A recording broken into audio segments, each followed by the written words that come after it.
Tukashibe roho ya kusinzia tunakemea, kila maroho ya confusion Baba tunakataa katika jina la Yesu Kristo.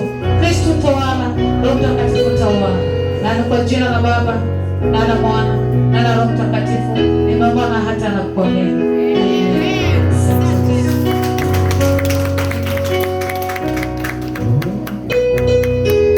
Praise the Lord. Bwana Yesu asifiwe.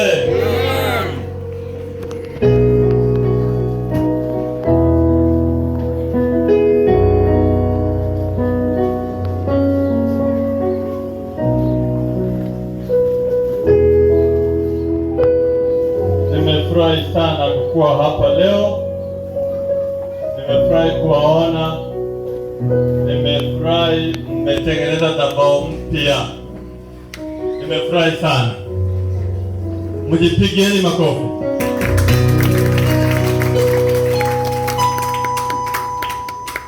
Leo siku njema sana. Nasema ni asante sana kwa Mwenyezi Mungu ambaye ametuandalia siku ya leo tuje hapa. Nataka kushukuru sana kwa maisha ambaye ametupatia tukawa tuko hai siku ya leo. Uhai, ukiona siku una breathe, piga magoti chini, pigia Yesu shukrani, sababu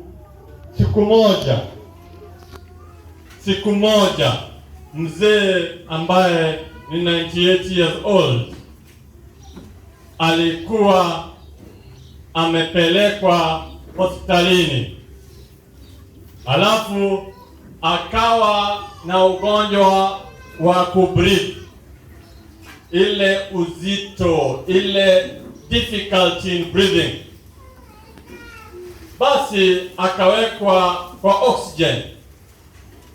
Alipowekwa kwa oxygen, wakaanza kumwambia pesa ni 5,000 shilling per hour. Mzee alikaa oxygen 10 days. Mwenye ako na calculator, Pastor Steve, calculate 10 days mzee alilipa pesa ngapi? 10 days times 24, 10 times 24 times 5,000, pesa ngapi? 1.2 million. 10 days peke yake 1.2 million. Imefanya nini? Imeenda. Mzee ameishi 98 years. Hajailipa hata ndururu ya oxygen. Pigeni Bwana Yesu makofi. Kwa hivyo hapa tunapoishi ni Mungu ametushika, ni Mungu ametushikilia. Nataka nipigie Bwana Yesu makofi. Pastor Jairus, simama tupigie Bwana Yesu makofi. Amevunjika mguu, lakini saizi kwa sababu ya Yesu Kristo anaweza tembea. Tembea wakuone. Anaweza tembea. Anatembea. Yesu Kristo anaponya. Anafanya nini? Anaponya. Pigeni Bwana Yesu makofi. Asante sana. Asante sana. I love you very much. Have a seat. Thank you.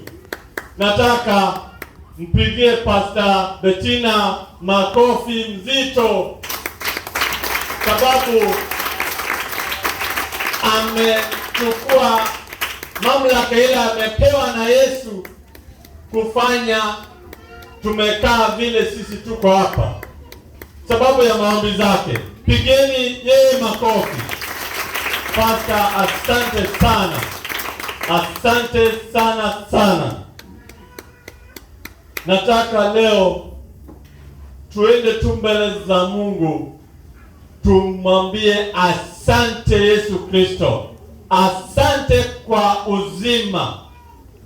Mimi ambaye nasimama mbele yenu hapa ni miujiza tu. Nimetoka kwa kisu na nimekuja hapa. Nyinyi mlikuwa mnaangalia leo pastor anatembeaje? Anatembea kichuchumaa kwa nini? Nani ameniona nikitembea vibaya? Mmeniona nyinyi wote? Basi ni ushindi wa Yesu Kristo nimefanya tunakuwa na uzima leo. Natoka kwa kisu na kuja hapa kwa tangazia neno takatifu. Kisu imepita hapa, inatembea mpaka hapa. Kisu kushonwa, wakatoa nyama hapa ndani, nyama kilo 1, kisha wakashona mpaka hapa kufunika ile mahali wametoa nyama kilo ngapi? 1.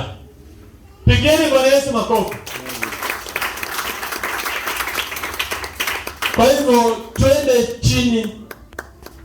Kama huwezi enda chini, inamisha kichwa yako, uombe peke yako, useme Bwana Yesu Kristo na kushukuru, na neno inapopita fungua nafsi yangu, nipokee neno takatifu, ibadilishe maisha yangu. Tuombe. Praise the Lord. Nashukuru sana Thomas, nimekuona hapo. David ako wapi? Nashukuru sana nimekuona huko. Maridadi, very handsome, number 1. Mpigeni makofi. Kina Mary nawaona, kina Lucy nawaona, asante sana. Lois, Eliza, asante. Umefurahia?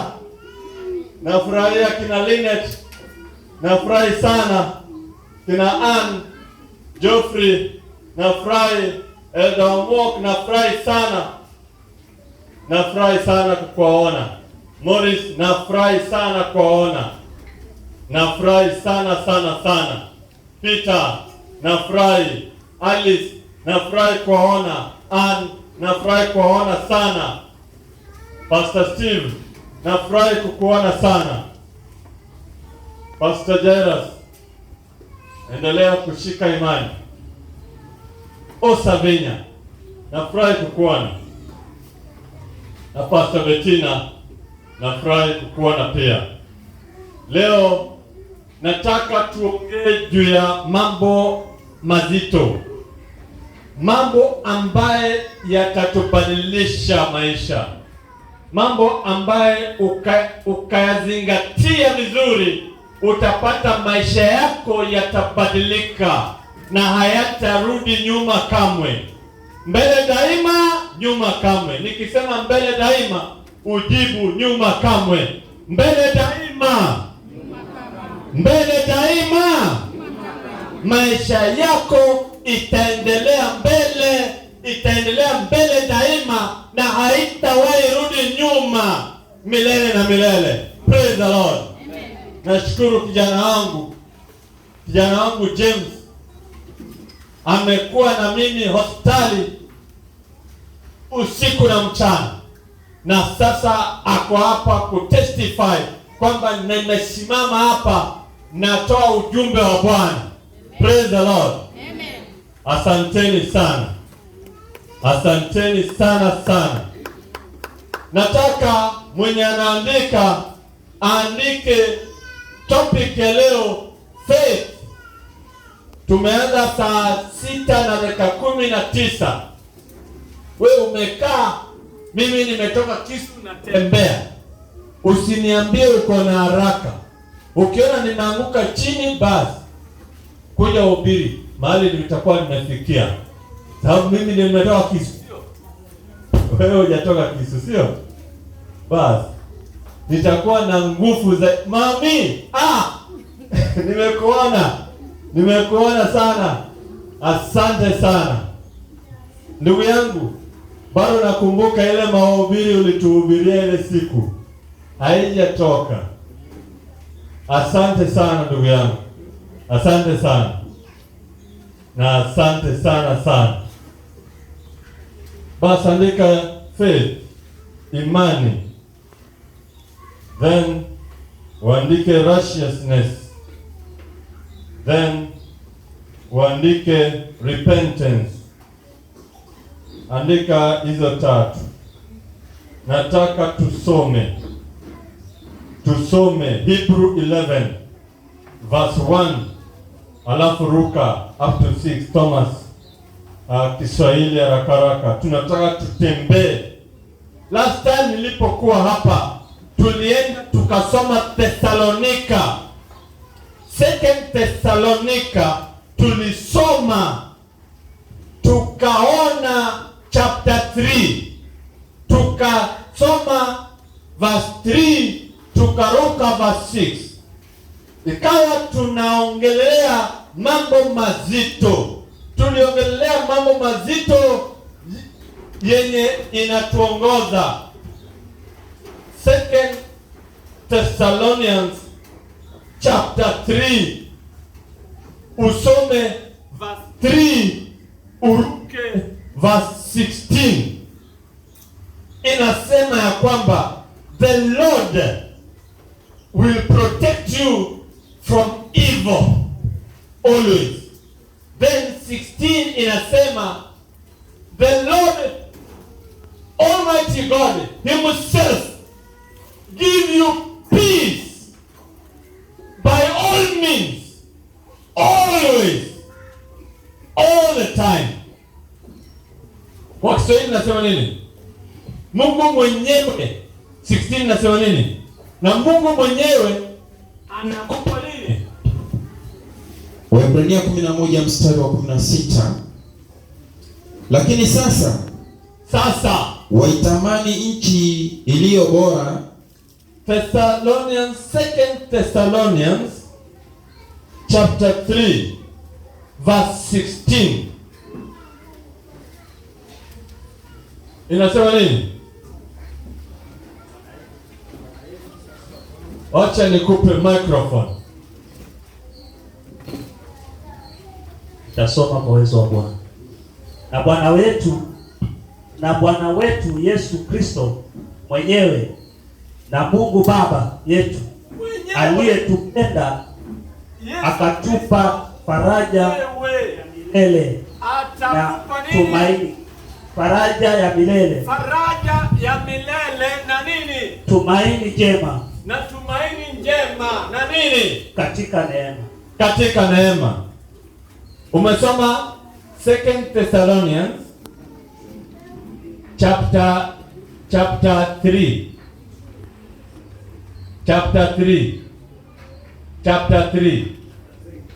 verse 16. Soma. Sasa Bwana wa amani mwenyewe na awape amani daima kwa njia zote. Hapo kila wakati. Bwana wa amani mwenyewe na awape amani kwa njia zote, saa zote. Umesikia? Ukiamka asubuhi unasema Bwana wa amani mwenyewe na anipe amani kwa njia zote. Yeye mwenyewe kila wakati. Amina? Basi kwa sababu ya hiyo amani amenipa, imefanya nisimame hapa leo. Wakati mmekuwa na 8th anniversary, singeweza fika hapa. Na waambiani nyinyi, wewe mwenyewe ndio prophet wa maisha yako. Singeweza kuwasumbua kwamba mniombe. Sababu mimi ni pastor. Najua maandiko. If I be a man of God, what is sickness to do with me? Sickness out. Sema sickness out. Sickness out. Sickness out. Siku moja, one king alikuwa anaitwa King Ahazia wa Israeli. Siku moja akagonjeka vile niligonjeka, lakini si kugonjeka, nilikuwa nimeenda kukatwa. Sigonjekangi, umesikia? Nilikuwa nimeenda kukatwa na kisu ya daktari, sio kisu ya mwendawazimu wa barabara. Sawa, sikuwa mgonjwa, nilienda tu kukatwa kutolewa nyama. Nilikula nyama mingi, kutolewa nyama excess. So if you be a man of God, eat well. Poverty is not your portion. Eat well. Kula chips, kula kuku, kula nyama. Lakini ikikuwa excess, tembea uingie daktari, mwambie kata kutoka hapa mpaka hapa, toa nyama excess, toa. Praise the Lord. Hakuna ugonjwa, sababu by his stripes you are healed. Amen. Tayari, already, by his stripes you are healed. Praise the Lord. So King Ahazia akagonjeka. So anaangalia throne, awache ama akufe. Hataki kufa. Akatuma messenger wake, akaenda akaambia messenger, enda kwa Beelzebub. Sema Beelzebub. Enda kwa Ibilisi. Ambie Ibilisi aniponye. Hivyo ndiye alituma messenger. Beelzebub ni nani? Pastor Steve. Beelzebub ni Ibilisi hiyo. Hiyo jina sinakaa tu kishetani. Atienda kwa Beelzebub umwambie aje anifanye nini? Aniponye hii ugonjwa. Sawa? Messenger wake anapotembea, Mungu akaongea na Prophet Elijah. Akaambia Prophet Elijah, enda kutana na yule messenger. Ametumwa na Ahazia bla bla bla. Aende kwa Beelzebub. Ati ndio hapo aponye. Enda ambie huyo messenger arudi kwa King Ahazia. Ambie King Ahazia kwamba sababu umeona kuna Mungu Israel, umeenda kwa Beelzebub atuponye, basi hautafanya nini? Hautapona ngo. Umesikia? Sasa hautapona ngo. Kwa hivyo wakati wewe ni mgonjwa, hapana tembea kwa waganga. Hapana tembea wapi? Kwa waganga. Ukitembea kwa waganga, Mungu mwenyewe, God himself, will take out your life. Praise the Lord. Amen. Mungu mwenyewe anachukizwa na hiyo maneno ya watu kwenda wapi? Kwa waganga wakati wako down. Your faith is tested wakati uko chini. Inatestiwa wakati haijulikani, ujulikani uko mbele na nyuma. Akili yako inakwambia huna mbele, basi faith yako inatestiwa hapo. So King Ahazia akasikia chenye Prophet Elijah amesema, akakasirika. Akaambia army, captain of the army, chukua watu 50, enda huyo Elijah prophet, umlete hapa kama amekufa. Wakaenda captain na 50, wako na machine guns, wako na visilaha mingi za kuua. Mtu ngapi? Mmoja. Wanaenda kuua mtu mmoja, watu 51.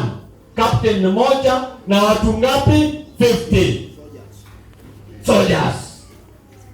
Prophet Elijah anapoona wakikuja akasema, if I be a man of God, then let fire come from heaven and consume you, the captain, and your 50 soldiers.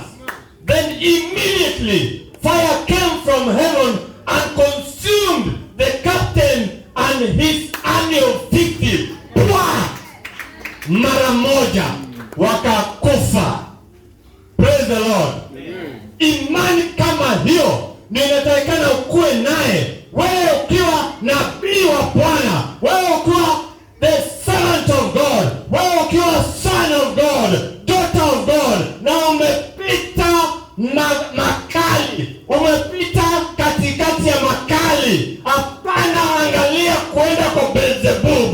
angalia kwenda kuangalia macho ya Bwana, na Bwana ndiye atakupa amani, atakuponya. Utatoka kwa hiyo kitanda ya ugonjwa, hiyo Herode iko ndani ya maisha yako, hapo saa hiyo ndio itatoka. Hiyo mountain iko ndani ya maisha yako, saa hiyo itachukuliwa na itaangushwa chini. Praise the Lord. Thank you so much. Thank you. Continue that way. King Ahazia alipokea ujumbe kwamba captain na soldiers 50 hawajarudi. Mtu ni kama alimpelekea ujumbe kwamba ameona moto kutoka mbinguni. Baada ya Prophet Elijah kusema, akaona moto kutoka mbinguni ikaconsume captain na 50 soldiers, wakakufa 1 second. Nikienda kuanguka mnasema Yesu ni Bwana. Sababu natumia mguu mmoja. Hii mguu mwingine naweza piga naye teke, lakini ndio imekatwa na kisu. Praise the Lord. King Ahazia akatuma another captain plus another 50 men.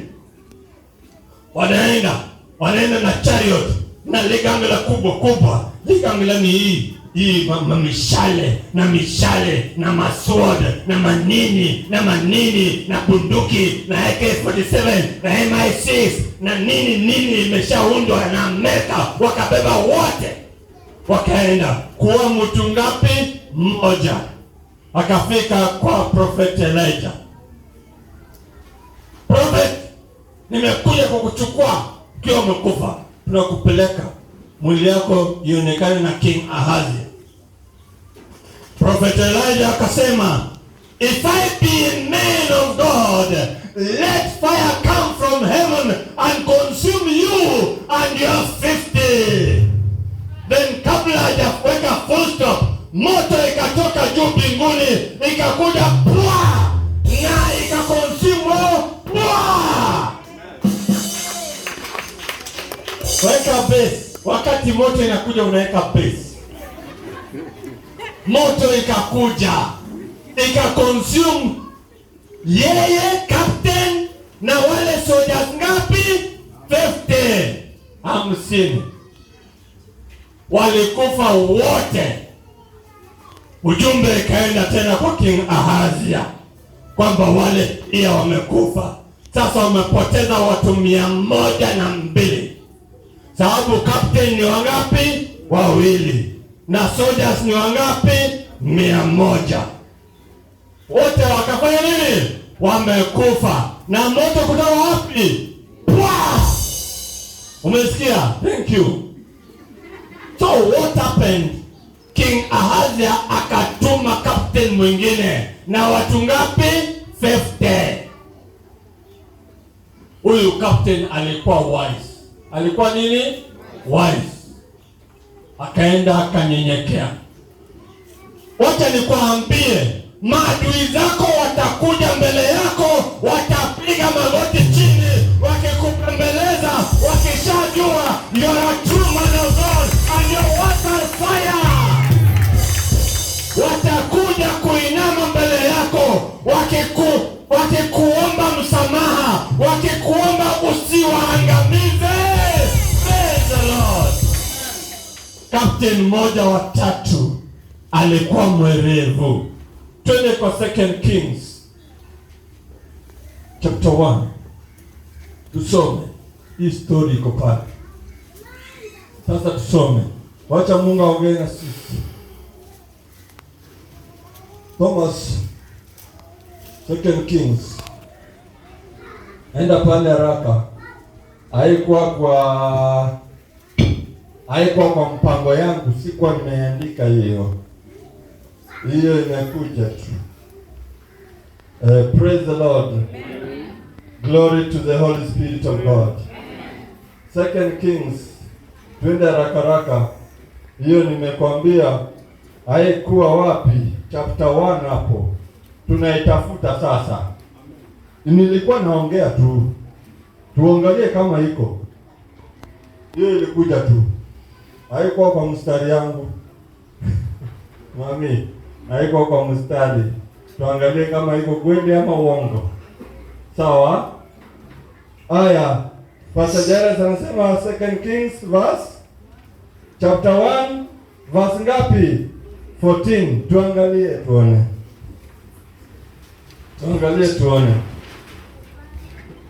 Behold,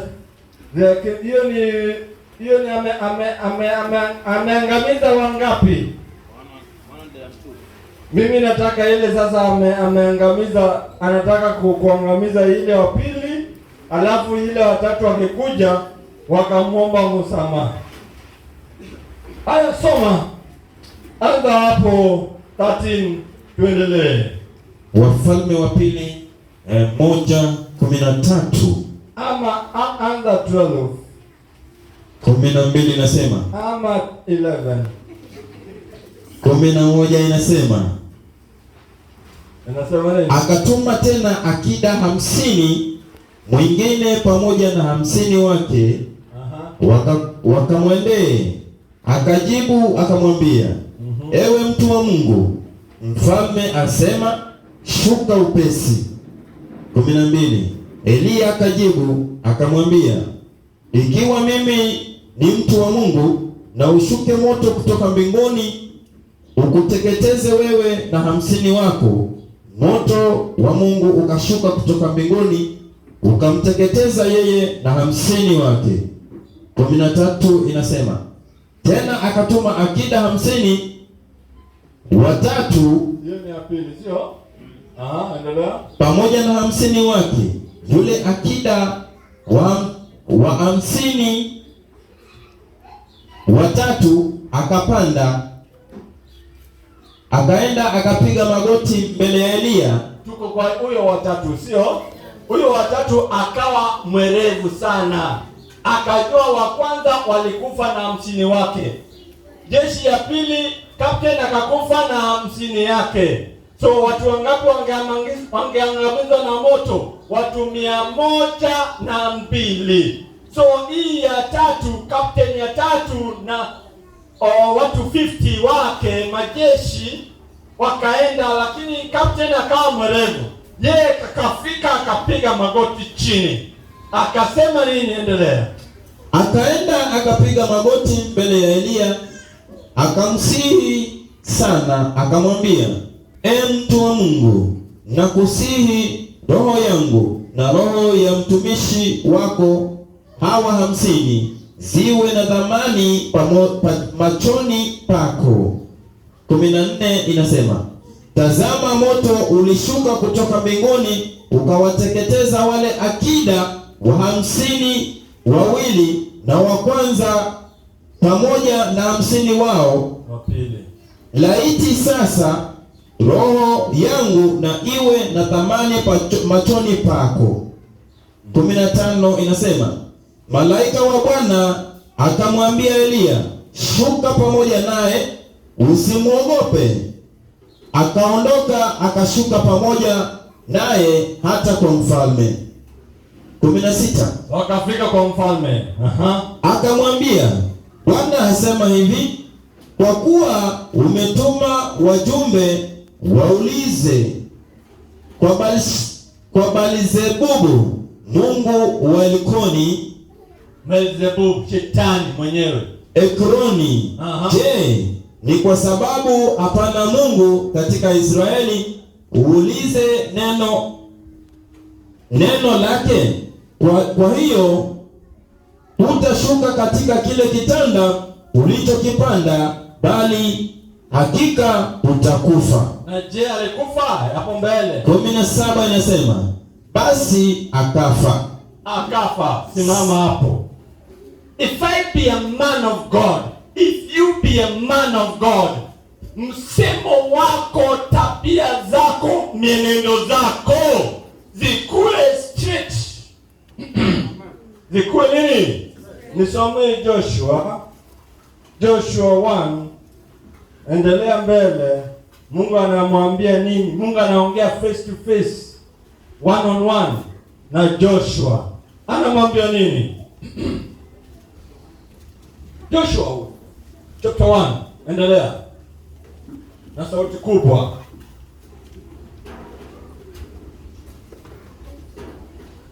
Thomas, umepata?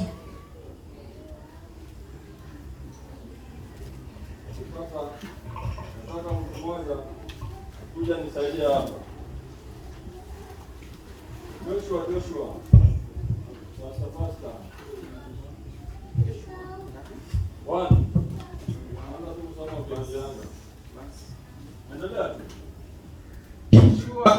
Yoshua 1 inasema, Musa mtumishi wa Mungu amekufa.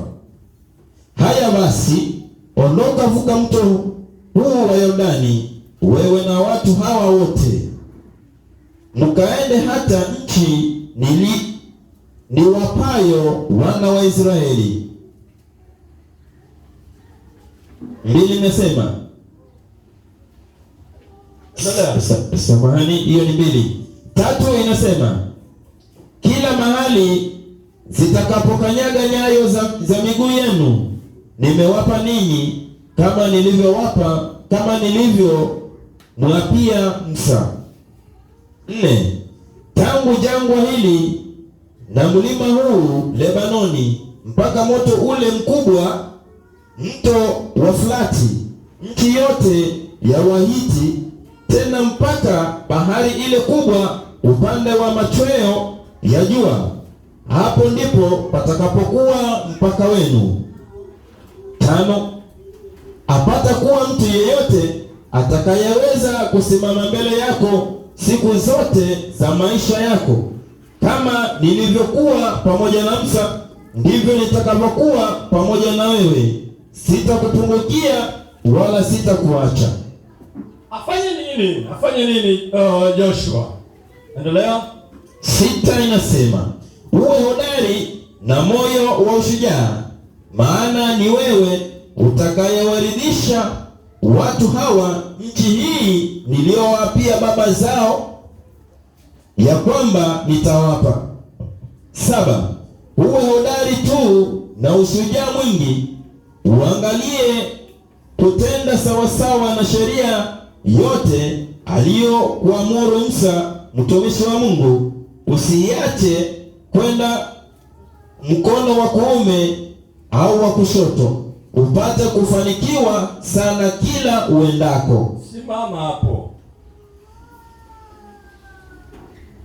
Wakati niliwaambia Adam na Hawa wakawekwa hapa duniani, wanapowekwa wakapewa full dominion, wakapewa mamlaka. Hiyo wakati sasa niko na kamba hapa, huyu ni binadamu, huyu ndogo, hii kubwa inaashiria Mungu. So hii kamba inaashiria uhusiano. Kila mmoja anaona hii kamba. Afadhali sasa pulpit iko juu, mnaweza ona demonstration. Sasa Adam wanaongeleshana one on one na Mungu. Bado dhambi bado ingia duniani. Mpaka dhambi inapoingia, then Adam akatenda dhambi, akajikata ile uhusiano alikuwa naye, akajikata na Mungu. Then tukaona watu wakaja kama Abraham kutengeneza uhusiano mpya na Mungu. But before even Abraham, before the foundation ya dunia, kukawa Mungu mwenyewe akakuja, akawa mwana kondoo. Akaona hii yote itafanyika, binadamu watajitenga na Mungu. Kujitenga na Mungu ni kumaanisha nini? Ni kutembea kushoto kulia, kushoto kulia, wanaangalia kushoto, wanaangalia kulia, kushoto kulia. Binadamu anapapayuka.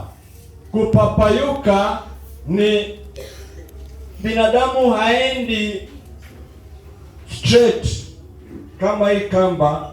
Hii ndio sheria. Uko supposed kukanyaga straight, sio kushoto kulia. Wakati unatembea unakanyaga bila kuanguka. Hii kamba, kama ningekuwa acrobat ningeweka hapa juu, nitembee juu yake bila kuanguka. Hii sasa ndio sheria. Usidanganywe kwamba ati sheria iliisha. Yesu anasema alikuja kuitimiza, sio kuicancel. Kama yeye amekuja akachukua dhambi zetu zote kutoka Adam mpaka ile wakati ametundikwa msalabani, then wewe ambaye unaamini, unajua Yesu Kristo, wakati unarudi kwenye dhambi, unataka Yesu arudi tena asulubishwe msalabani. La, haiwezekani. Kwa hivyo Joshua, ile mfano tunaambiwa ili tutembee na Mungu vizuri vilivyo, sababu inasemekana imani bila matendo ni bure, and faith without action is dead, is nothing. And huwezi please Mungu kama huna nini? Imani. Na hiyo imani ikuwe na matendo, na matendo ya kwanza ni hiyo Joshua ameambiwa. Hebu soma tena. Unatembea kwa hii sheria, hii kamba ni sheria, bila kupayuka payuka. Hebu soma nikitembea kwa hii kamba. Mstari wa 7 nitarudia. Uwe hodari tu na ushujaa mwingi, uangalie kutenda sawasawa na sheria yote uliyokuamuru Musa mtumishi wa Mungu, usiache kwenda mkono wa kuume au wa kushoto, upate kufanikiwa sana kila uendako. Na ukifika kwa Mungu wakati unatembea kwenye sheria, that is when you walk under repentance and righteousness. Wakati umefika kwa Mungu, hapana angalia nyuma kama bibi ya Lot. Kwa sasa nimefika kwa Mungu, wakati nimetembea vizuri kwenye sheria with a lot of repentance, ujue we ukue jaji wako wenyewe ya maisha yako, chenye unafanya kwa bedroom yako, chenye unafanya mahali imejificha, we mwenyewe uyajue. Ukae usome neno la Bwana ili nafsi yako ikue ndio na kujaji. Je, ulianguka hivi ama ulianguka pande hii? Ulitembea kwenye hiyo kamba vizuri, ukafika vizuri bila kuangalia nyuma, ama nini ilifanyika? Unaona, nikitembea nataka kufanya nini? Nataka kuanguka. Hizo ni temptation. Wakati tuko hapa lazima kukuwe na temptation. Hata Yesu Kristo akati anakaa kwa wilderness 40 days and 40 nights, mwishowe alikumbatiana na nini? Temptation. Alipatikana na temptation ngapi? 3.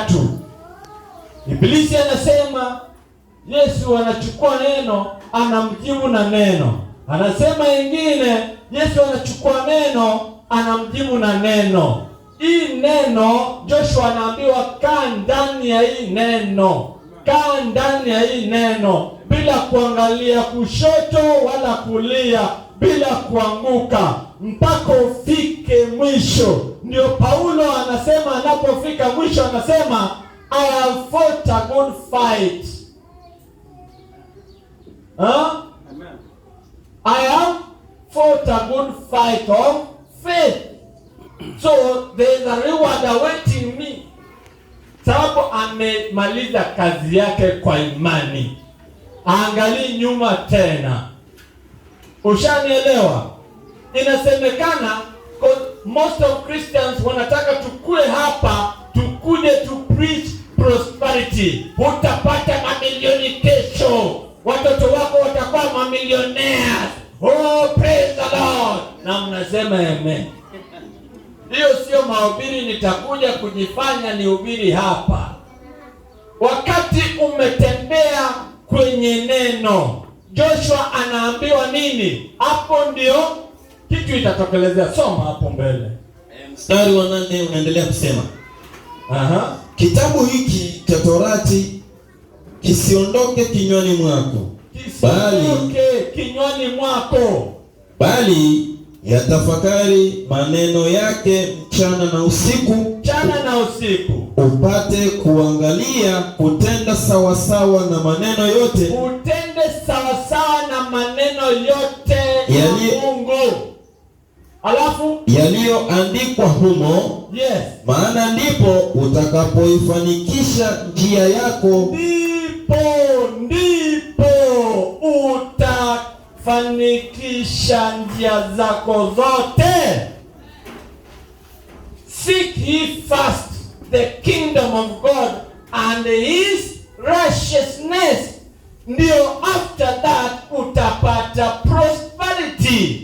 You cannot have hiyo prosperity, hiyo kufanikiwa, kama hujaangalia, hujatembea kwa neno takatifu ya Bwana, hujatembea kwenye Torati. Usidanganywe kwamba Yesu alipokuja akakufa msalabani ati now we are in the period of grace. We are not going to be in the period of grace if we go back and lick our vomit.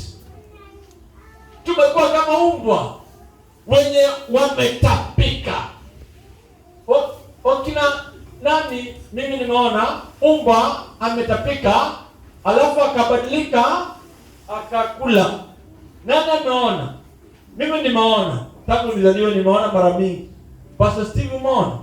Ameona. Kwenye macho muone hizi vitu. Na kwa Bible imeandikwa tusiwe watu ambao Yesu akishakufa kwa sababu ya dhambi zetu msalabani, tunarudi tunaangalia nyuma, tunakula ile matapiko yetu. Tusiwe watu kama hao. Hapo gonga kidogo. Ende na mimi. Hiyo ni kali. Amusha watu. Tusiwe watu ambao wakati tumeshahubiriwa neno inaingia hapa na inatoka huku. Tusiwe watu kama hao. Tusiwe watu wanarudia dhambi. Hiyo ni kama kusulubisha Yesu mara ngapi? Mara ya pili. Sasa atungoji Yesu kuja kufa msalabani tena. Tayari tuko na salvation, everlasting life. Tuishike, sababu ukikuja kwa mfalme na akupatie everlasting life na akupatie shilingi milioni 1, utachagua gani? Utachagua gani? Everlasting life. Maisha ya dunia yanaweza kukua mazuri sana ili tuipende. Siku moja mtu akaimba kwamba kuna jamaa, nimesahau jina yake, alikuwa ameenda kunywa pombe. Wakati amekunywa pombe vizuri akalewa, akawa anarudi kwa nyumba yake. Ikawa kuna watu wa nduthi ngapi? 2 wanashindana barabarani. Sasa hakukuwa nduthi, ni lori ilikuwa inatembea, na sababu ya pombe akaona ni kama watu wa nduthi ngapi? 2. Akasema vile wanakuja moja pande hii na moja pande hii, mimi nitapita katikati yao na hawataniona. Sasa anaitwa nani yule jamaa? Mzee tupa. So yeye akatembea katikati. Kumbe ni lori kubwa ile inabeba container hapa port. Kumbe ni lori kubwa hivyo. Inakanyaga, yeye anabaki na ako katikati. hapana baki. Wakati mwili yake imesagwa, the soul inaenda wapi? Cause Yesu anaambia yule alikuwa mwizi pande yake pande hii. Mwizi akatubu dhambi. Yesu akamwambia leo hii utakuwa na mimi wapi? Paradiso. So nafsi inaenda kwa mwenye alipatia.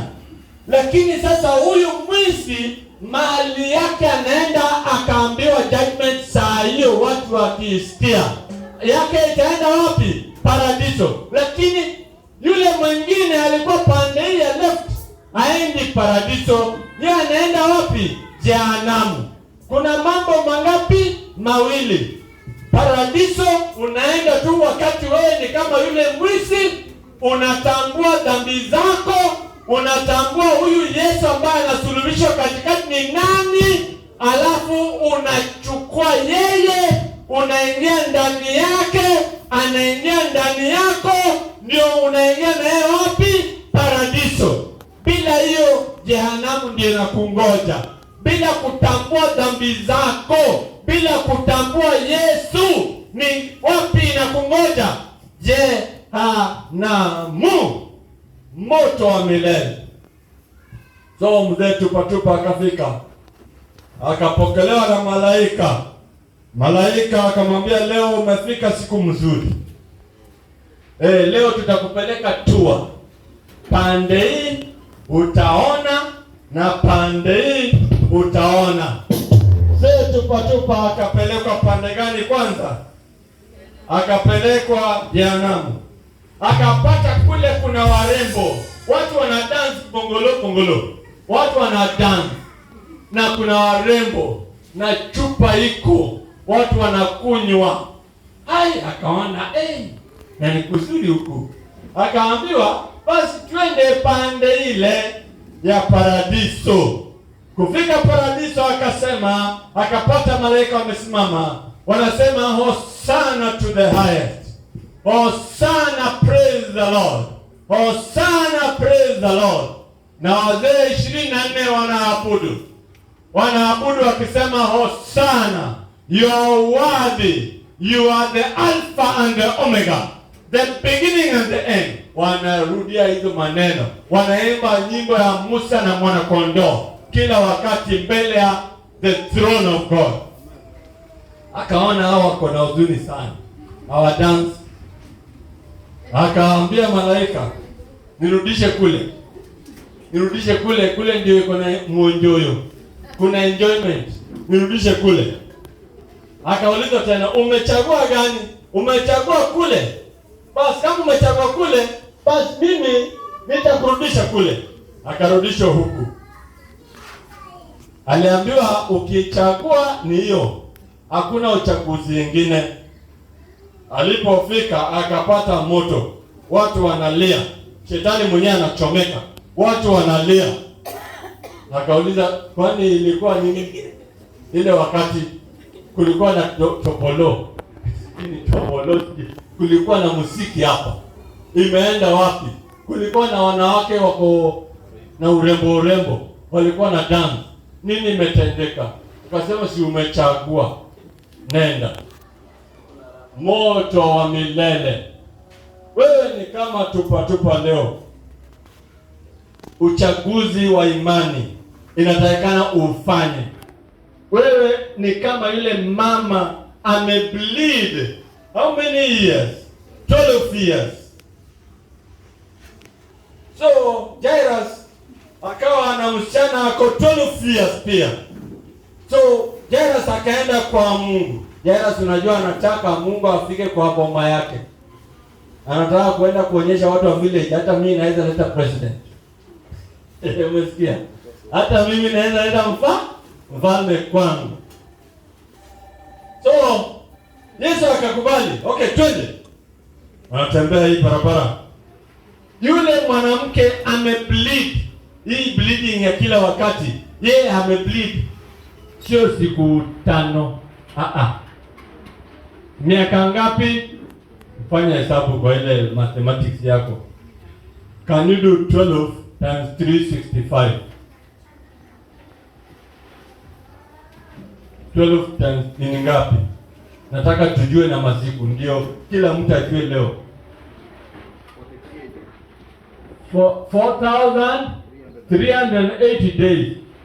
Watu wana bleed 4 days, wengine wana bleed 3 days, wengine hata wa bleed sababu wamedungwa shindano, wengine ni 5 days. Lakini huyu mwanadada amebleed 4,380 days. Ameenda kwa madaktari, ametembea kwa waganga, amesikiza majirani wamwambia afanye hivi na hivi. Amefanya kila kitu ile angeweza kufanya. Pesa yake yote imepotea. Hata makanisa ametembea, hata makanisa za muujiza ameenda, hata makanisa za kuprophesy ameenda, hata zile makanisa ya kusema prosper ameenda. Zote hakupata nini? Uponyaji. Unalala, hakupata uponyaji bwana, hakupata uponyaji. Then siku moja akasikia mwana wa Daudi, Mesia, anakuja kupita na ako na crowd kubwa. Alisikia anapitanga, na hiyo siku akasema hii ndio siku yangu. Kabla hiyo siku alikuwa anasema nitamkaribia nimshike nguo. Sitamshika mwili, nitamshika tu nguo. Nitamshika tu nguo peke yake. Nitamkaribia nimshike wapi? Nguo. Na nikimshika tu nguo nitafanya nini? Nitapata uponyaji. Basi. Na unajua haruhusiwi kutangamana na watu. Akipatikana anatangamana na watu, anaolewa na mawe. Praise the Lord. Hiyo ni hali gani ya imani? Imani ni nini? Hebrews 11 verse 1 nisome. Imani ni nini? Hiyo ni hali gani ya imani? Akitoka pale ashike mtu yoyote, anapigwa na mawe, anakufa. Akionekana tu nje ya nyumba yake, kuonekana tu nje, anapigwa na mawe, anakufa, sababu yeye ni unclean, na hiyo ndio sheria. Tuko pamoja? Hebrews 11 verse 1 inasema nini? Soma. Waebrania 11 mstari wa kwanza. Imani ni nini? Basi imani ni kuwa na hakika ya mambo yatarajiwayo, ni bayana ya mambo yasiyoonekana. Basi wacha mimi nakwambia, huyu mama ako na imani ya uponyaji. Hajaiona uponyaji, lakini kwa imani anasema nikishika tu nguo yake nitapona. Nikishika tu nguo yake, wacha kulala bwana. Nikishika nguo yake atafanya nini? Atapona. Nikishika tu hivi atafanya nini? Nikishika tu. Alikuwa anasema kila wakati, faith comes by hearing and hearing and hearing and hearing and hearing the word of God. Kusikiza neno inaleta nini? Imani. Unajua leo nimepasuliwa na kisu kutoka hapa mpaka hapa juu. Ninataka nipatie motisha nisianguke. Praise the Lord. Praise the Lord. Praise the Lord. In this life of Christianity, kufuata Yesu, discipleship, hakuna shortcut. Hakuna shortcut. Angalia mwenye ako karibu na wewe, umwambie hakuna shortcut. Hakuna shortcut. Kwa hii discipleship hakuna shortcut. Kufuata Yesu haina shortcut. Apostles wenye walimfuata, kama Apostle Paul alisulubishwa, akitaka kusulubishwa akasema msinisulubishe kama Kristo Yesu, mnisulubishe kichwa kiangalia chini na mguu juu. Ni kuamua. Daniel anapotaka kuingizwa kwa ile shimo yenye iko na simba, inaitwaje kwa Kiswahili? Tundo la, asante, Kiswahili ya Tanzania hiyo. Akitaka kuingizwa kwa tundo la simba, na anajua simba wamelala njaa siku nyingi, wamelalishwa njaa kwa sababu Daniel anasema wakati anapokea judgment kwamba yeye sasa anaenda kurushwa pale kwa shimo ya nini? Ya simba. Akasema nitaomba Mungu akashika mdomo yao na watakuwa marafiki yangu, hawatanikula. Imani kusema yale hayajaonekana ni kama ziko mystery. Hiyo ni mystery, hiyo ni kama miracle. Ndio maana kila muujiza ile Yesu alifanya, anaambia mtu ni kulingana na imani yako ndio ikafanya ukaponya. Praise the Lord. Ni kulingana na imani yako. Na yule centurion servant akawa na mtoto wake amegonjeka kule nyumbani, na yeye ni kiongozi wa jeshi. Akaambiwa kuna Yesu Kristo, yeye ndiye anaponya hivi vitu. Ni vitu halijaonekana, ni Yesu peke yake ndiye anaweza kuponya. Basi chukua farasi yako, nenda ukamtafute Yesu, ukamwambia mtoto wako ako ugonjwa, anataka kufa, na atakupatia uponyaji. Akaenda, hajafanya kama Jairus akasema Yesu nifuate. Centurion servant akasema mimi ni mtu tu ordinary, ni mtu mkubwa wa jeshi, ni jeshi mkuu. Anaitwa nani? Amri kuu jeshi, ile kuu kabisa, ile juu, yani jemedari mkubwa. Ni kama hapa Kenya ile jemedari mkubwa anasimama mbele nyuma ya Uhuru Kenyatta. Huyo sasa dota yake amegonjeka, akaenda kwa Yesu akanyenyekea, anaambia Yesu, mimi sijatosha uende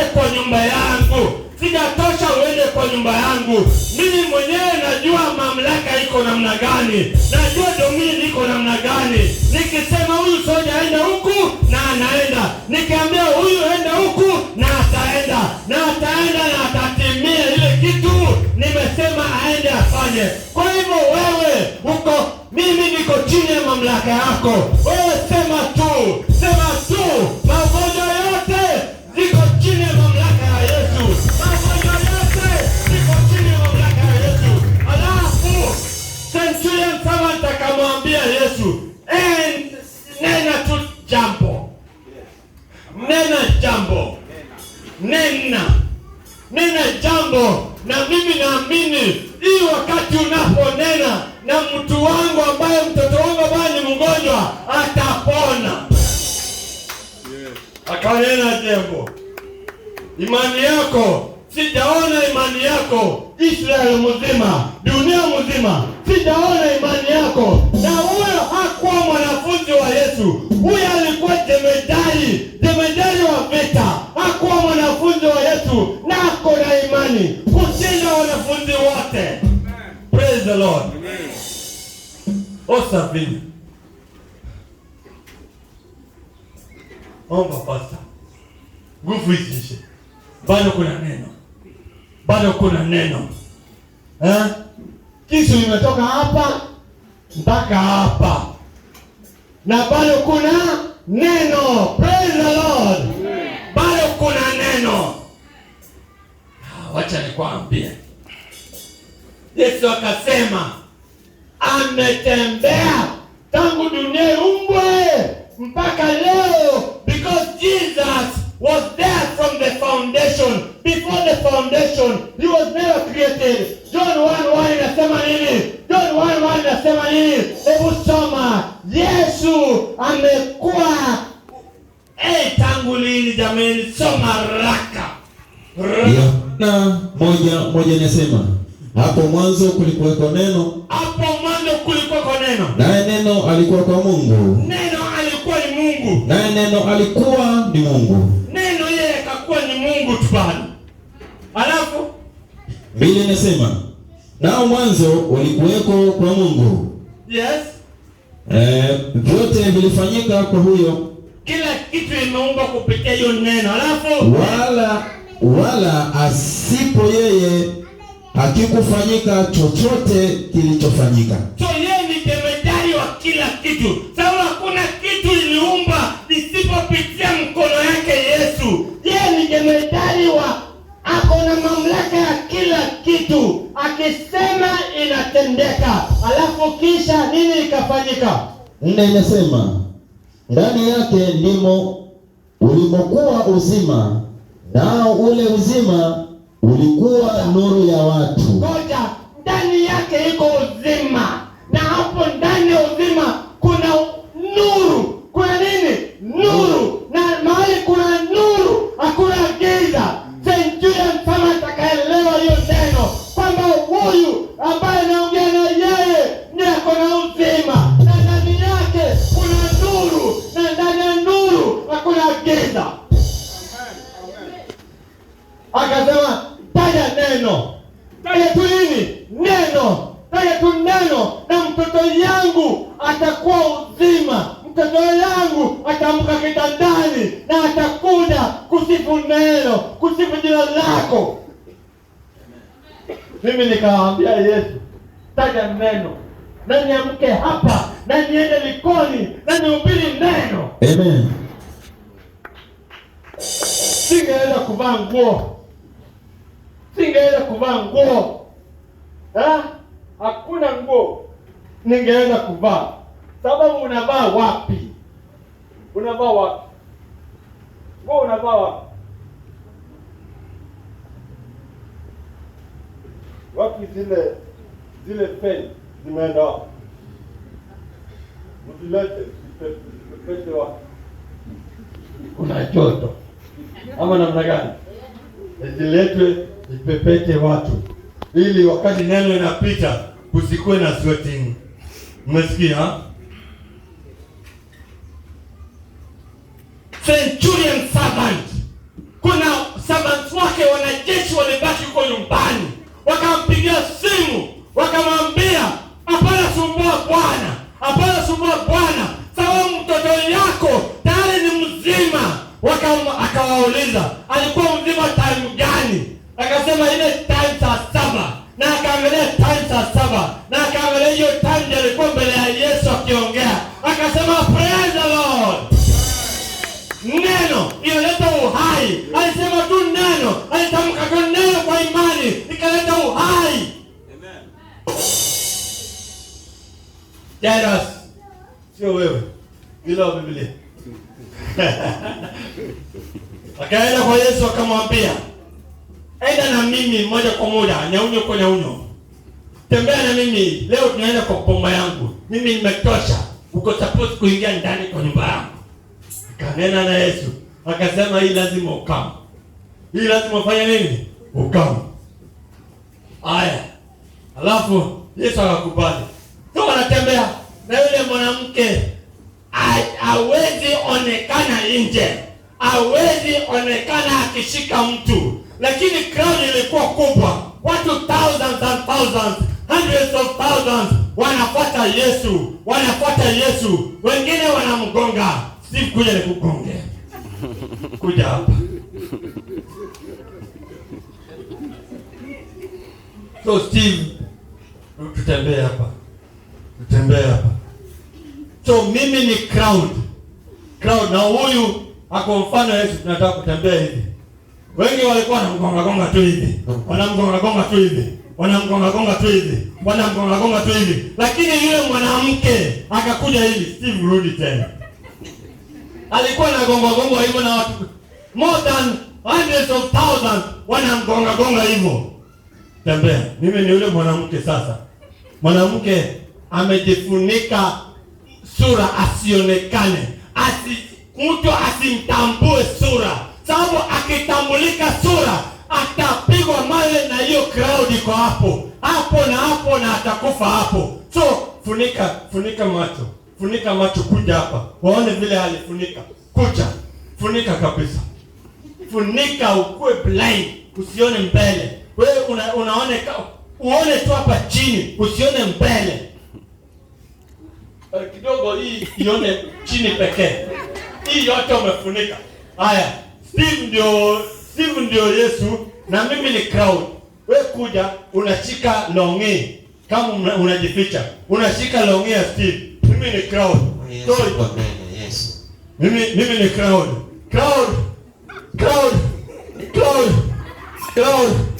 Umeona ameshika ama bado? Ameshika ama bado? Ameshika. Ukishika unahepa. Unaenda kule. Yesu akasimama. Akasema kuna mtu amenishika. Petro akasema, Lord, kila mtu anakushika hapa. Sasa hii crowd ni kubwa hivi. Kila mtu anakushika. Unasemaje kuna mtu amekushika? Yesu akasema, kuna nguvu ya uponyaji imetoka ndani yangu, ikaenda ikaponya mtu wa 12 years bleeding. Mwanamke kujua kwamba amejulikana. Yesu ametamka vile ilifanyika 12 years. Kusikia tu 12 years bleeding. Akasema hata jificha tena. Akasema ni mimi nimebleed 12 years na nilikuwa nimefunika macho. Mtu asinitambue. Nishike tu nguo yake hivi na nipate uponyaji. Na leo bleeding imeisha.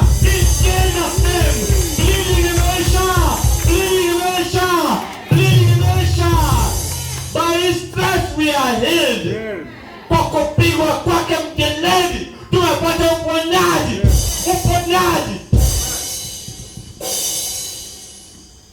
Lazima kuwe na imani. Lazima kuwe na nini? Imani. Wakati haiwezekani, tamka neno la imani. Tamka neno la imani. Na wakati uko na imani, kuna vitu nyingi inatakikana utambue ili upate kuwa na imani. Number 1, be persuaded by the word. Be persuaded by the word. Ujue neno. Uishi ndani ya neno. Usiende kando, kulia ama kushoto. Ukue ndani ya neno. Uamini kupitia kwa neno unapata uponyaji. Kupitia kwa neno Herode yako anakufa. Kupitia kwa neno mlima inakusumbua inaondolewa. Kupitia kwa neno kansa inaisha. Kupitia kwa neno magonjwa yanaponywa. Kupitia kwa neno wenye wamekufa wanafufuka. Kupitia kwa neno. Be persuaded by the word of God. Basi umefanya vizuri sana. Uletange mbili. Ile ingine pande ile ingine pande hii. Kwaya wakiimba wapate kuimba mzuri bila kusweat. Sababu gani? Wakati tunachukua kitamba tunapoteza mwelekeo. Umesikia? Unaona? Wakati tunachukua kitamba tunatoa miwani tunapoteza mwelekeo. Inatakikana speed iende kama speed kushinda ndege. Speed ndani ya neno. Umesikia sasa? Wakati tunasimama hapa tunaendeshwa na Roho Mtakatifu. Kuna speed ingine kushinda speed ya malaika. Naona leo kuna mtu ameshapata uponyaji. Kama uko hapa, ulikuja hapa kama unajisikia ugonjwa, sababu nataka uanze kutamka ndani ya roho yako, ugonjwa imeisha. Sema ugonjwa imeisha. Kama mimi naweza simama hapa na niko na kisu imetoka hapa mpaka hapa, ugonjwa imeisha kwako pia. Sema ugonjwa imeisha. Ugonjwa imeisha. Ugonjwa imeisha. Katika jina la Yesu Kristo. Be persistent in the word. Amen. Na utamke. Uamini neno na utamke kwa imani. Amen. Number 2. Be convinced in the word. Yule mwanamke alikuwa convinced kwamba nikishika tu nguo yake hivi 12 years bleeding kwisha. Alikuwa convinced. Elijah alikuwa convinced kwamba hata kukuja na jeshi aina gani, hata kukuja na jeshi aina gani, by a word, by my word, niko na faith kwamba moto itatoka mbinguni na itateketeza hayo majeshi yote. Imani, be convinced in the word, be convinced. Number 3, rely on the word, rely on God, depend on him. Ahazia king hakudepend on God, alidepend on waganga. Mmoja alikuwa anaitwa Beelzebub of Ekron. Dependence ya Ahazia king ilikuwa kwa Ekron, ilikuwa kwa Beelzebub. Lakini dependence yako umeweka, dependence ni nini kwa Kiswahili? Haraka sana. Dependence. Tegemeo lako liko wapi? Tegemeo la Ahazia ilikuwa kwa Beelzebub, the god of Ekron. Ilikuwa kwa mazingaumbwe, ilikuwa kwa hizi majini, ilikuwa kwa majini zinanunuliwa. Hiyo ndio dependence ya King Ahazia. Lakini wewe kama Mkristo, wewe kama mfuasi wa Yesu, unadepend kwa nani? Unategemea nani? Tegemea Yesu, sababu yeye pekee ndiye ako na mamlaka, anaweza ondoa shida zote ambazo uko nazo. Praise the Lord. Umelala wapi? I don't like sleeping around.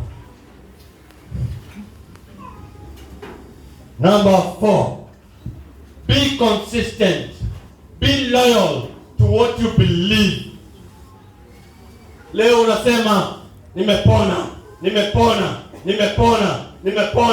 Alafu mtu mwingine akikuuliza wakati kuna uchungu, unasema sijapona. We live by faith and not by sight. We live by faith and not by sight. Nataka useme yale yasiyoonekana ni kama tayari zinaonekana.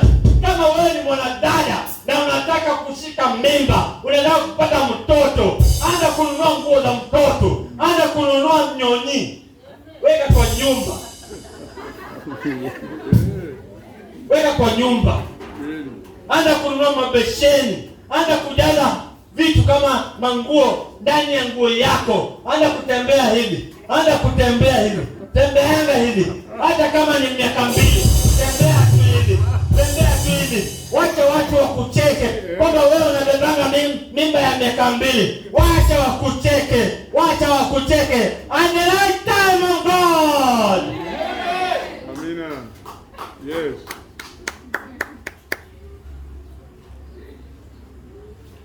Hana alipata mtoto.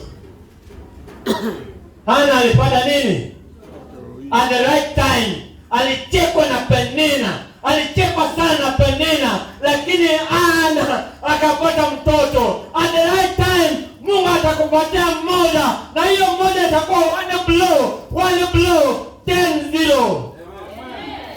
Mtoto wa Hana alikuwa anaitwa Samuel, na Samuel akakuwa prophet mkubwa wa Israeli, prophet mkubwa sana wa Israeli kushinda hata Eli. Praise the Lord. Pastor, umeona hayo maajabu? Tegemea Yesu. Weka tegemeo yako yote kwa Yesu. Unaweza kuwa kwa loan, unadaiwa na chama 7. Wakipita huku wanasema mambo yako. Wanakuja kwa nyumba yako wanasema sherehe ya leo, mkutano wa leo iko kwa nyumba yako. Kumbe wanakuja kuhesabu uko na fiti ngapi, ndio wakuje waokote, ndio warudishe ile loan yao. My friend, tegemea Yesu Kristo. Tegemea Yesu Kristo. Naona uko kwa situation kama hiyo. Mimi nilikuwa kwa situation kama hiyo na bank moja hapa Kenya. Nilikuwa na situation kama hiyo. Loan ilikuwa 369,000. Na siku moja nikapiga magoti chini, nikaanza kuomba, nikaomba, Mungu chukua loan, ondoa loan, ondoa loan. Na nikasema loan imeondolewa. Thank you God, umeondoa hii loan, umeondoa hii loan. Jina yangu hata ilikuwa CRB, jina yangu ikapelekwa mpaka CRB. Hiyo wakati watu nikienda kwa bank niokope pesa zaidi, nipele loan nyingine, wanakataa kunipatia pesa, wanasema jina yangu iko CRB. Pendi kulala, usingizi ndio utaacha. Thomas, that's your department. Usingizi ndio wataacha.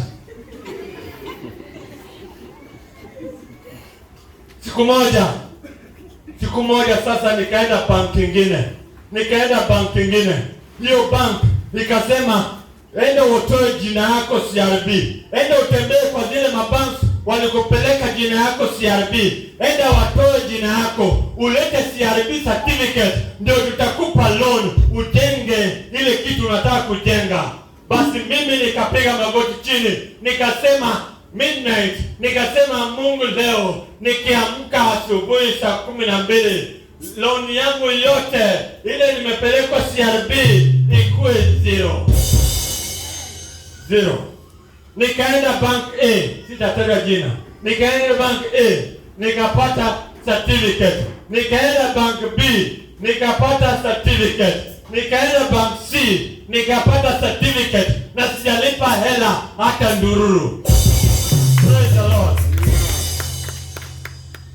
Kwa imani mimi mnaniona hapa, mimi naweza kuwa nafanya kazi mahali, sitaitwa interview ati nimeapply, nitaitwa tuongee. Hiyo ndio imani yangu. Kazi yote nimewahi fanya, sijawahi apply ati I hereby apply for this position. Sijawahi fanya hivyo.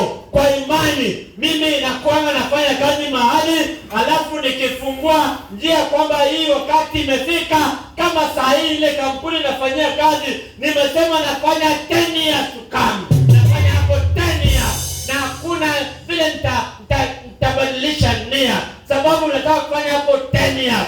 10 good years. Wakati nasemanga nataka kuacha hii kazi, si applying kazi yoyote. Nikitaka kuacha kazi nasema nataka kuacha hii kazi. Na kabla sija resign napatanga simu, Daniel kuja tubonge. Daniel kuja tubonge. Tunabonga mshahara mnono. Sio dogo. Kwa imani. Singine nakataa.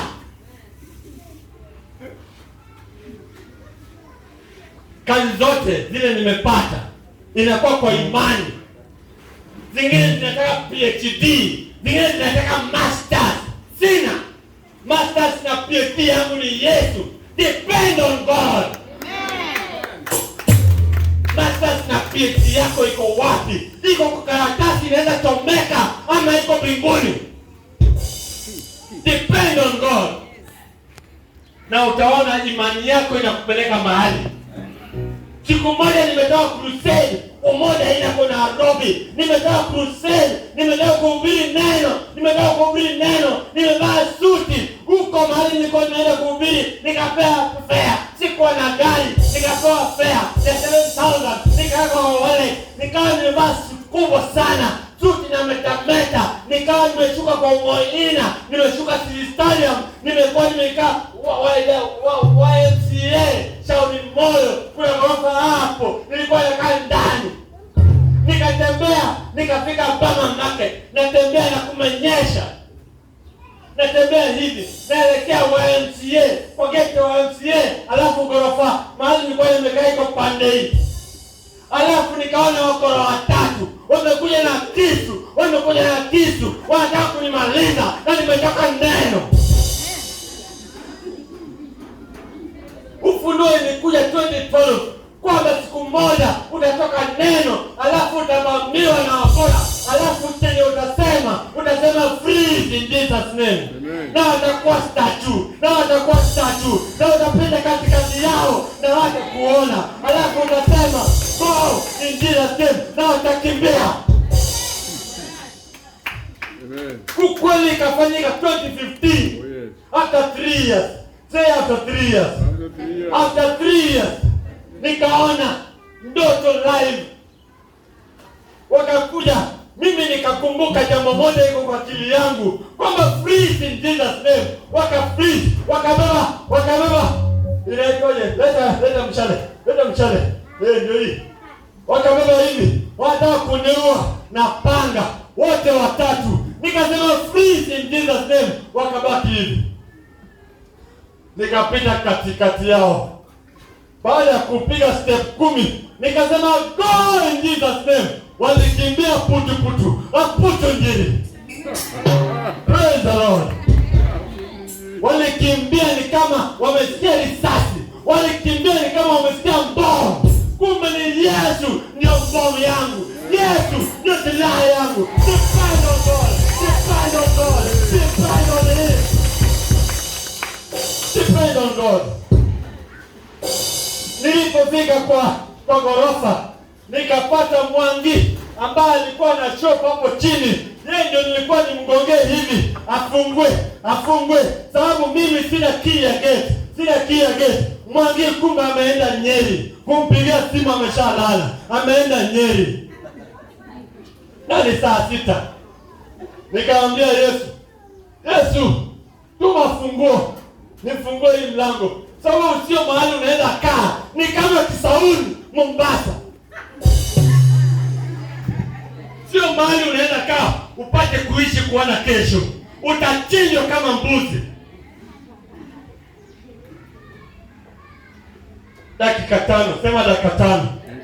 Ambia jirani yako dakika 5. Dakika 5. Kuna pika kuja. Nikafikiri pika benenda ile ghorofa nyingine. Kumbe inakuja hii ghorofa yetu mahali naishi. Mimi nilikuwa naishi 7th floor. Sema 7. Complete. Haya. Nikamuuliza mzee, unaishi hapa? Ndio naishi hapa. Uko na funguo? Niko na funguo. Nini nimekurudisha? Kuna kitu tu nimesahau. Nafanya night shift. Kuna kitu tu nimesahau. Na sikuwa nisahau. Sijui kwa nini nilisahau. Nikasema ni Yesu. Sema ni Yesu. 4 minutes. Hata sio dakika 5. 4 minutes. Nikamhoji. Akafungua gate in the next 5 minutes. Akafungua gate wing. Tukaingia. Nikasema praise the Lord. Nikasema nitaendelea kutangaza Injili. Sababu maisha yangu yote inadepend kwa Yesu. Maisha yangu yote inadepend kwa Yesu. Niliwaambia story ya Apostle Adam Haji. Wakati Apostle Adam Haji amegundua kwamba Yesu Kristo ndio Mungu na sio hiyo ingine. Akakuwa Mkristo, akaacha ile dini nyingine. Apostle Adam Haji anahubiri mpaka leo. Lakini nitakuambia testimony yake akiwa Somali na mwenye alishikwa naye. So hawajui hata kuomba. Na ile jeshi ya Kisomalia ya Kiislamu ikawafikia, ikashika rafiki yake. Yeye akajificha mchakani. Anaulizwa, bado unakubali Yesu? Mchumeno hapa kwa shingo. Bado unakubali Yesu? Anasema bado namkubali. Bado unakubali Yesu? Anasema bado nakubali yeye. Akakatwa, damu inatiririka hapa chini. Anauliza, bado unakubali Yesu? Bado unakubali Yesu? Anasema ndio nakubali Yesu. Nakubali Yesu mpaka kifo. Nakubali Yesu. Mategemeo yangu yote iko kwa Yesu. Hata lini ifanyike, bado Yesu ndio nakubali.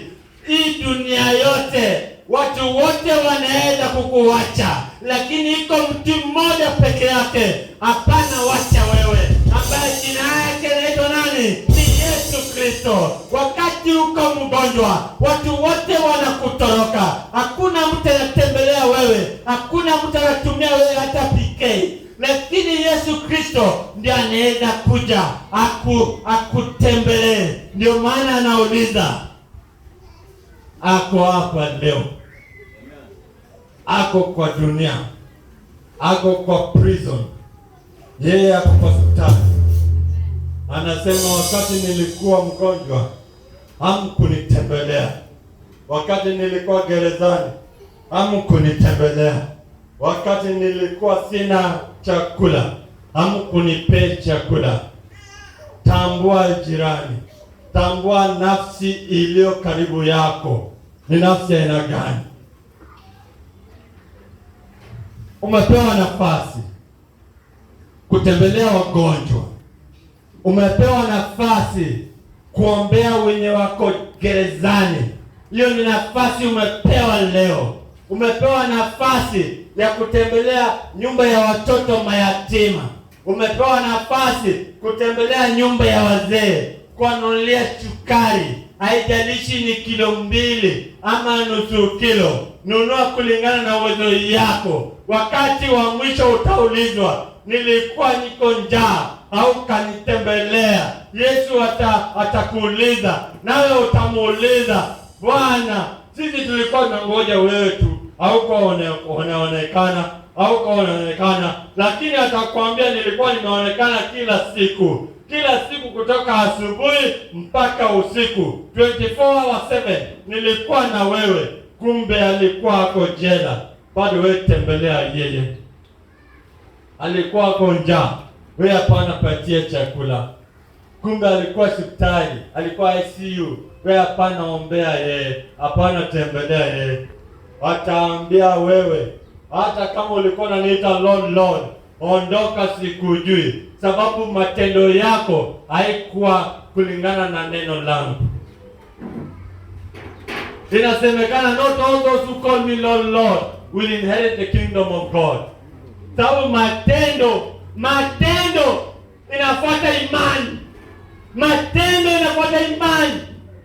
Ni matendo yako yanafuata imani. Matendo yako iko namna gani? Matendo yako iko namna gani?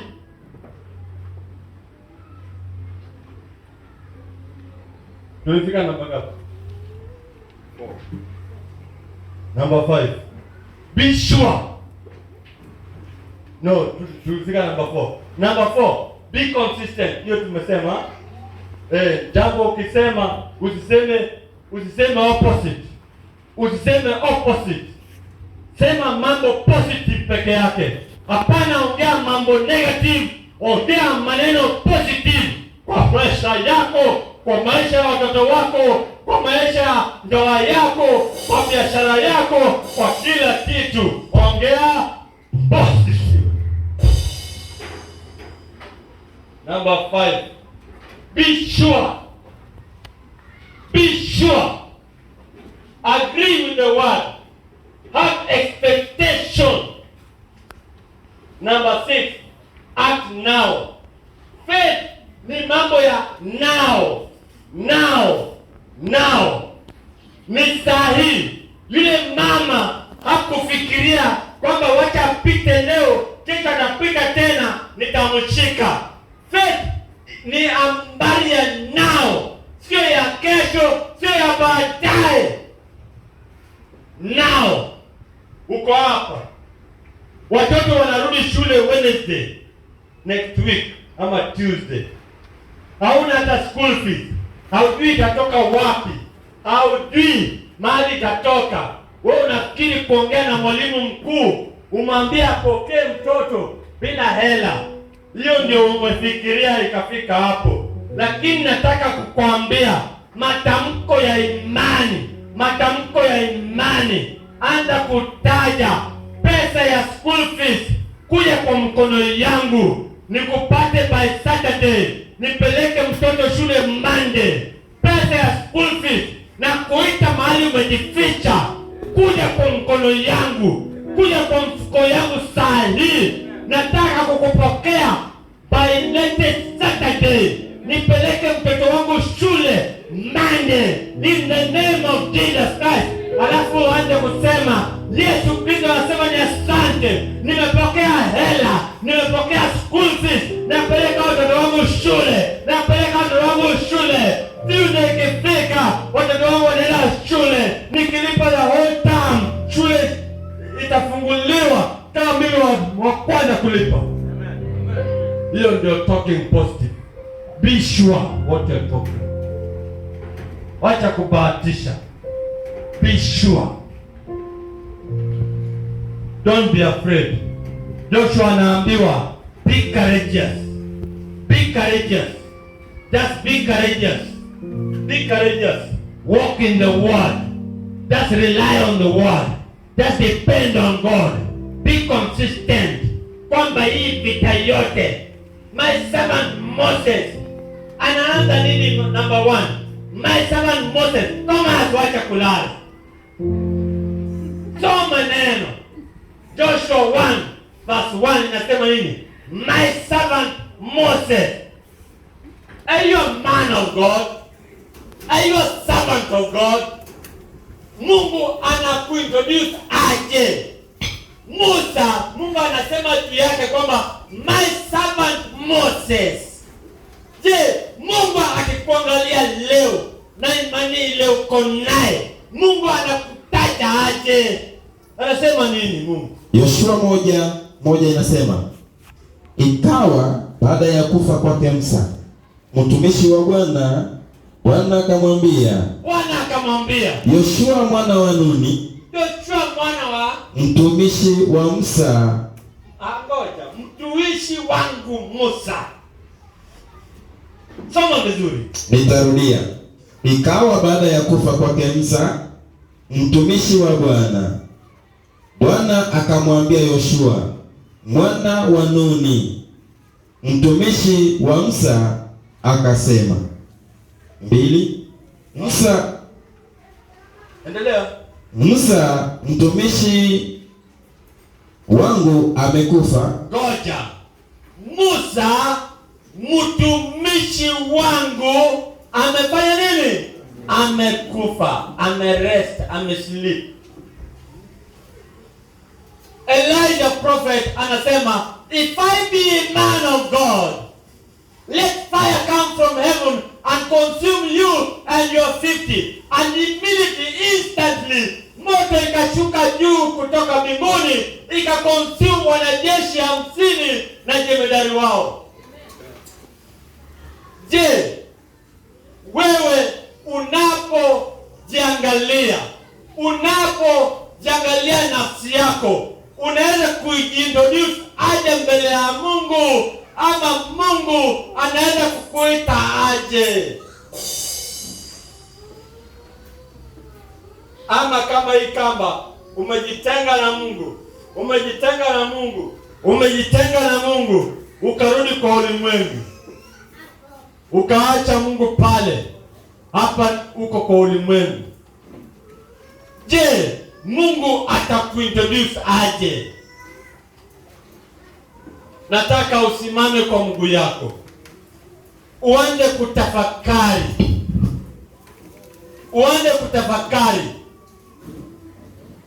Yale nataka kukuambia.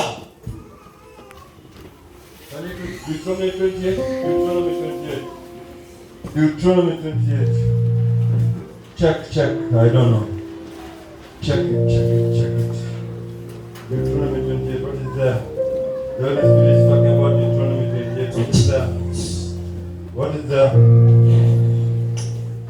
Kumbukumbu la Torati 28 mstari wa kwanza.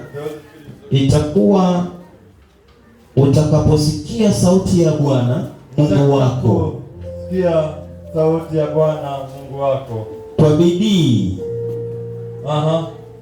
kutunza kufanya maagizo yake yote ni kuagizayo leo, ndipo Bwana Mungu wako atakapokutukuza juu ya mataifa yote ya dunia. Ngoja mimi nakwambia, there's no gospel of prosperity without repentance and righteousness. Amen. Kiswahili nasema nini? Hiyo nimesema.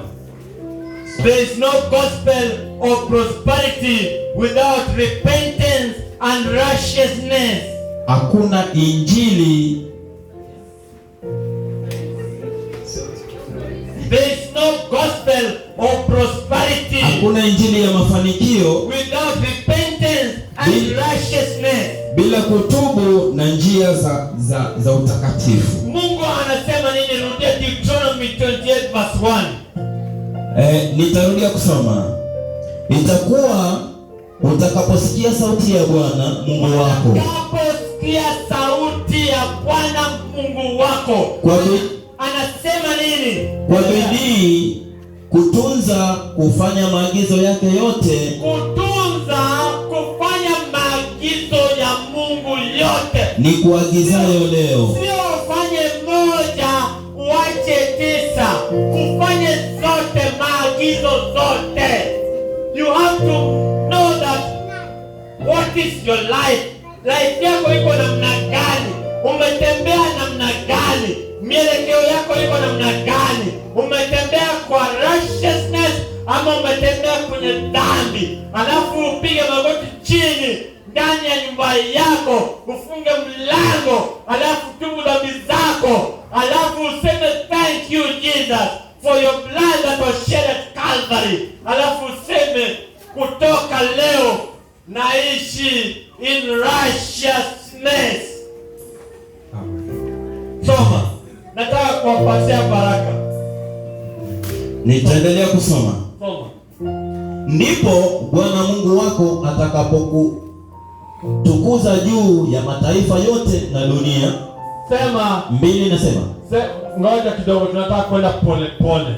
Nataka ukiongea mabaraka warudie na kinywa chao. Saa hii wakati tunaposoma mibaraka ya wenye wanashika neno la Bwana na wanatembea ndani ya neno. Kama unajua utembee ndani ya neno, nafasi ni sekunde 2. Enda chini uombe Mungu msamaha. Sababu hii baraka tunataka kusoma iwezi pata kama wewe bado tembea ndani ya Yesu. Soma. 2 inaendelea kusema, baraka hizo zote zitakujilia na kukupata usikiapo sauti ya Bwana Mungu wako. 3 inasema blessings shall overtake your life. Overtake ni nini? Pastor Steve kuja. Wacha tu overtake. Blessings shall overtake your life. These blessings tunataka kusoma shall overtake your life if you walk righteously with repentance. Kama nataka translation, if you walk in righteousness and repentance, then these blessings shall overtake your life. Nani na translate hiyo maneno nataka ingie ndani? If you walk in righteousness, unapotembea katika utakatifu, in repentance, na katika toba, according to the word of God, kulingana na neno la Mungu, then these blessings, basi hizi baraka shall overtake your life. Zitakuja juu ya maisha yako. Overtake. Overtake. Gari mbili zinakimbizana, gari moja inapita ingine. Basi zitapita maisha juu yako. Zitakuwa mingi zaidi mpaka zinamwagika. Zita overflow. These blessings zita overflow. So wewe ni blessing. Mimi natembea pole pole. Ile kamba yangu iko hapo. Weka kamba straight. Uneka na ile. Sababu lazima nitembee kwa line straight. Ndio wewe utaendelea kando sababu wewe ni blessing, Yesu simamisha. Yo. Wewe ndio Mungu. Hii ni line ya righteousness na repentance. Hii line iko straight, Okay, hapo. So mimi ni binadamu, natakikana nitembee ndani ya sheria, nitembee in righteousness. Nikiona nimeanguka ni repent. Sawa? Na nifuate maagizo ya the word of God, neno la Bwana. So mimi natembea straight. Nikitembea straight, blessings ambayo inaashiriwa na Steve ita overtake mimi. Steve, overtake. baraka zinaniovertake. So na maisha yangu inatembelewa na baraka. Si baraka iko mbele? Yes. Inatembelewa tu na baraka. Na baraka nikiacha nyuma, maisha yangu itakuja ya baraka. Kama baraka iko nyuma huko, nimeacha huko baraka na mimi niko huko, haitawezekana. Lazima baraka overtake maisha yangu. Amen. Soma baraka, nataka watu wapokee sasa. 3 inasema, ulikuja kanisa kupokea baraka. Sema nilikuja kanisani kupokea baraka. Nilikuja kanisa kupokea baraka. Mimi nimebarikiwa. Nimebarikiwa zaidi ya baraka zimeniovertake. In Jesus name. Sasa na baada ya kusikia neno nataka upokee yenye ilikuleta kanisani. Ulikuja kupokea neno number 1. Sasa baraka kutoka kwa Mungu zinataka kuovertake maisha yako. Sasa hapa ndio ukuwe careful. Sawa? Haya, soma baraka. Nitaendelea kusoma ule mstari wa 3. Yes. Utabarikiwa mjini. Utabarikiwa na mashambani. Utabarikiwa. Utabarikiwa uzao wa tumbo lako. Ngoja kidogo. Sema nimebarikiwa mjini na shambani. Nimebarikiwa mjini na shambani. Haya, sema ingine. Utabarikiwa uzao wa tumbo lako na uzao wa nchi yako. Nimebarikiwa uzao wa tumbo yangu na uzao wa nchi yangu. Nimebarikiwa uzao wa tumbo langu na uzao wa nchi yangu. Endelea.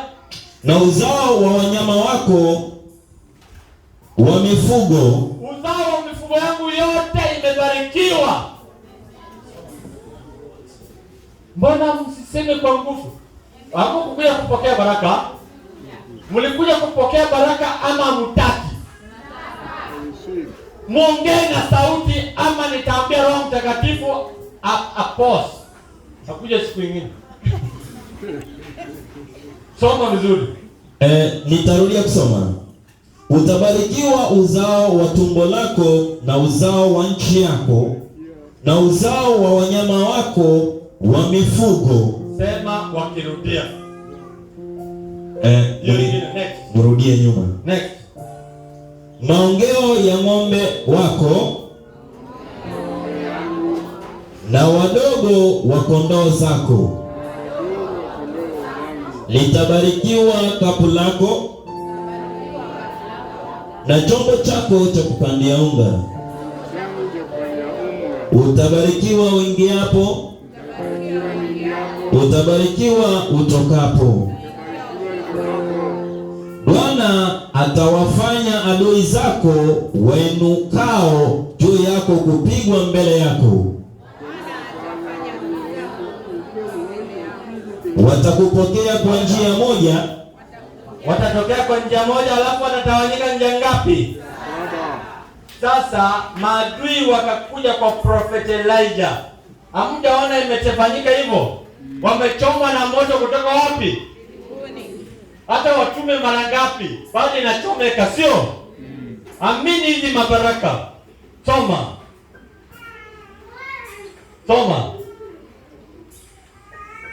Uko namba? Namna gani bana? Uko namba 7 bana. Soma. Enda namba 8. The Lord shall command the blessings upon thee in thy storehouses, and in all thou settest thy hand unto, and he shall bless thee in the land which the Lord thy God giveth thee. Sasa Mungu amekupa kazi. Mungu amekupa biashara. Mungu mwenyewe anasema ataibariki, atakubariki, amekubariki. Sawa? Amen. Hiyo namba 8, soma namba 9. Namba 9 inasema Bwana atakuweka uwe taifa takatifu kwake, kama alivyokuapia, utakaposhika maagizo ya Bwana Mungu wako na kutembea katika njia zake.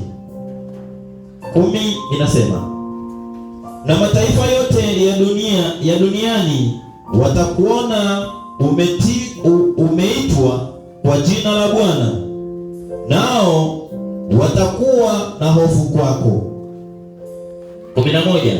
Bwana atakufanya uwe na wingi wa uheri katika uzao wa tumbo lako na uzao wa wanyama wako wa mifugo. Nimepokea.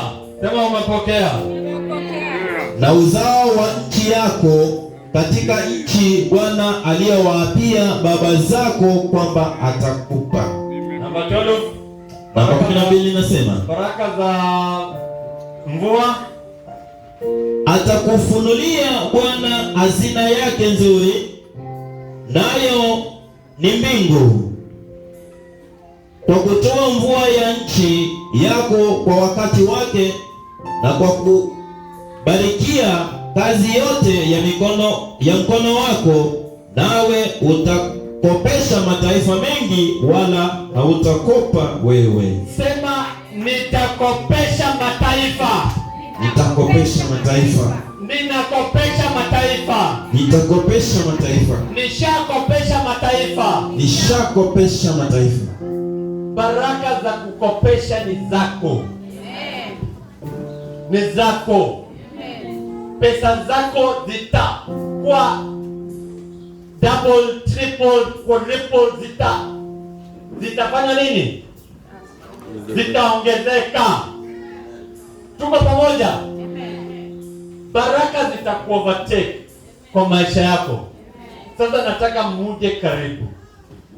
Sitaki mkae mbali mbali. Nataka muje